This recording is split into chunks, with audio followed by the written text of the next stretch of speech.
গতকালের ব্লগে আমি একটু মন খারাপ করেছিলাম বেড়াতে পারছিলাম না বলে। ভ্রমণ তো হচ্ছিল, কিন্তু দর্শনীয় জায়গা দেখা যেন ঠিক শুরুই হচ্ছিল না। অবশেষে সেই অপেক্ষার অবসান হলো। আজ থেকে সত্যিকার অর্থে আমাদের ভুটান ভ্রমণ শুরু হলো।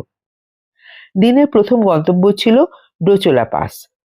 সমুদ্রপৃষ্ঠ থেকে প্রায় 10,000 ফুট উচ্চতায় অবস্থিত এই জায়গাটি তার 108টি চোরতেন বা স্তূপের জন্য বিখ্যাত।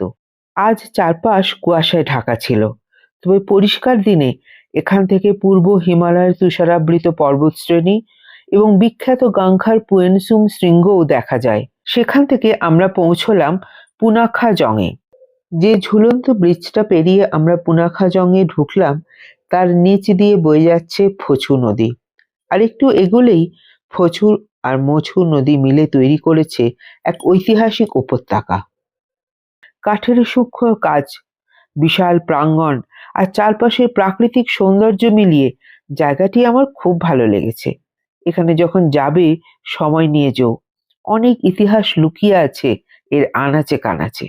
এরপর আমরা গেলাম পুনাখা সাসপেনশন ব্রিজে, ভুটানের দীর্ঘতম ঝুলন্ত সেতু। সেতুর ওপর দিয়ে হাঁটার সময় নিচে বয়ে চলা ফচু নদী আর চারপাশের পাহাড়ি দৃশ্য এক অপূর্ব অনুভূতি তৈরি করে। একটু রোমাঞ্চ, একটু ভয় আর অনেকটা আনন্দ সবই একসঙ্গে পাওয়া যায় এখানে। সব মিলিয়ে প্রকৃতি, ইতিহাস আর রোমাঞ্চে ভরা এই দিনটি আমার ভুটান সফরের অন্যতম সুন্দর দিন হয়ে থাকবে।